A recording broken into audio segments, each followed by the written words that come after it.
pleased to have all of y'all here tonight. There's a great showing tonight, and that feels really good. We at Texas Freedom Coalition support constitutional government, and part of that, we know, is supporting pro-family policy. It's very important that we support pro-family policy. And so that's why we support organizations like the Whitt Project. But I'll let you know, Kevin is a dear friend of mine. He does my hair. And he promised no matter what, he will always do my hair. So I'm really happy about that. But I first met Kevin during the Open Texas movement in early 2020, or in the spring of 2020. And he and I went on to organize quite a few events together. And I got to know Kevin really well, because that's what you do with your hairdresser. And Kevin has, he really, really changed my life in a lot of ways. But what he did, most importantly, is he taught me about the issue of pediatric gender modification. As a special education advocate, I was aware of it. I'm a mother. I have a 16-year-old son and a 5-year-old son. And I'm acutely aware of it because of my 16-year-old son, this issue in particular, and what's happening with our culture and with our children and in our schools, and just how confused so many of my oldest son's generation, how many confused boys and girls there are. But as a special education advocate, I also see this issue in my practice. I have parents who have kids who have gender dysphoria, and it is more common in kids with mental illness and with autism. And so I have kids in my practice who have gender dysphoria. So I was acutely aware, I thought, of what this was, but I really did not truly understand it.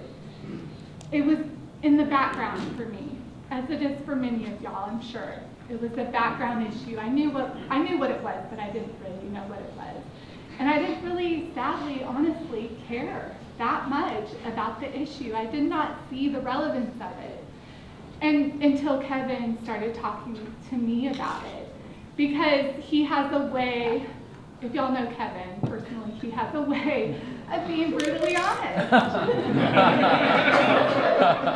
But I'm telling you, I think that's what it's going to take, is some brutal honesty. And I tell you that because at Texas Freedom Coalition was in Austin the last 6 weeks of our regular session, at least 3 days a week. And we were working very hard on constitutional issues, but we were also pushing the priority of the Republican Party that was pediatric gender modification. And I learned that a lot of people in Austin, and a lot of us in general, were like me before I met Kevin, and before I really learned about the horrors of child sex change, because that's what it is. Pediatric gender modification sounds a lot better, doesn't it? But what we're really talking about is child sex change. Children having their genitals mutilated. And so when we were in Austin, what I realized is that a lot of people just don't understand this issue. A lot of our politicians down there, though, and this was a surprise to me, they do agree with us on it. They do agree with us on principle, I think. And a lot of Democrats do too. That was a big surprise to me, because I actually volunteered one day for, I think it was Texas Eagle Forum, and I had the job of going to all the Democrats' offices. I was really worried about that. But it was actually a lot of fun, and what I found out was that a lot of them actually agree with us on that issue as well. But I think the people who mostly don't know about how horrifying this is just people like us, everyday parents. They don't really delve into what it means to arrest puberty, for a child to have, to give children hormones and arrest puberty. They don't really know that girls are having their breasts removed at 16 years old in Texas.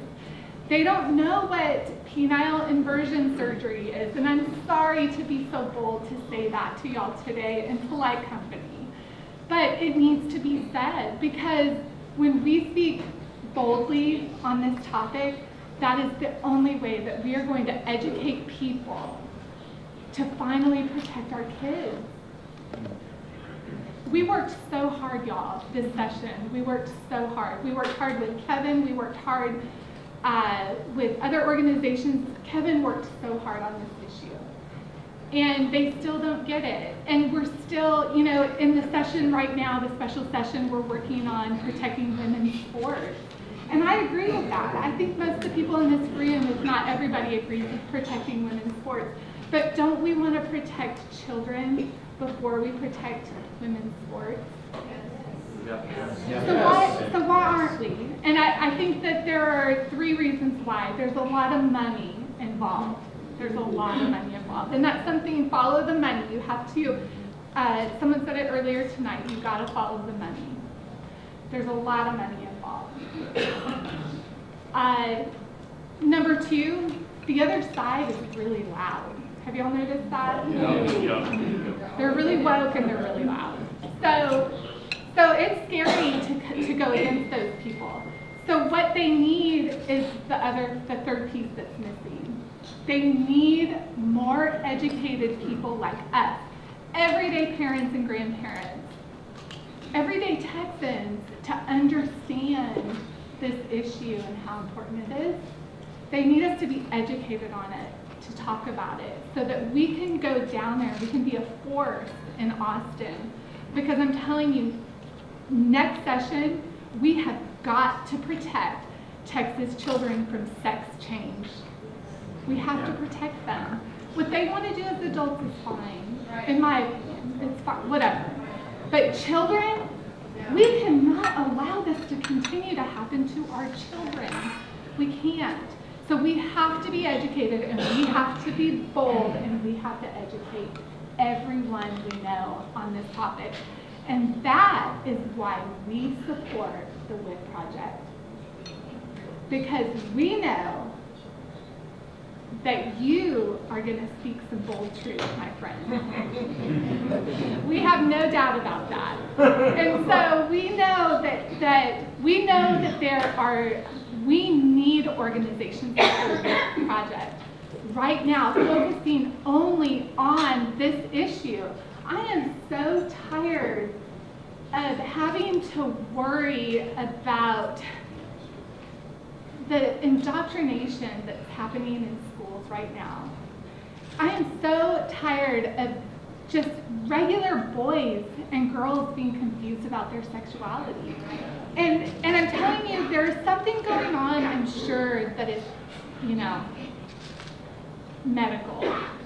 You know, there's a lot of mental illness in children now, let me tell you. I say that from I have an expert opinion on that. That is, we know that for sure. But we also know that when we start to teach kids at 5 years old, when we read stories about drag queens going swish, swish, swish, when we have these books in our libraries and we have parents and children, or parents and educators that are reading books like this, then we know that we are desensitizing them, indoctrinating them, however y'all want to totally. So I am just very proud to stand up here and support the Whitt Project tonight. I know we have a great program for y'all. There are other people who are going to come up and speak who I can't wait to hear. So I'm gonna step aside.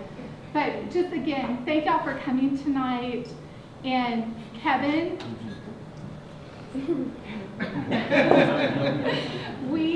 if I had my cocktail, I would toast to you right now. But we believe in you.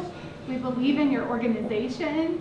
We support you, and we know you're going to work hard for Texas kids.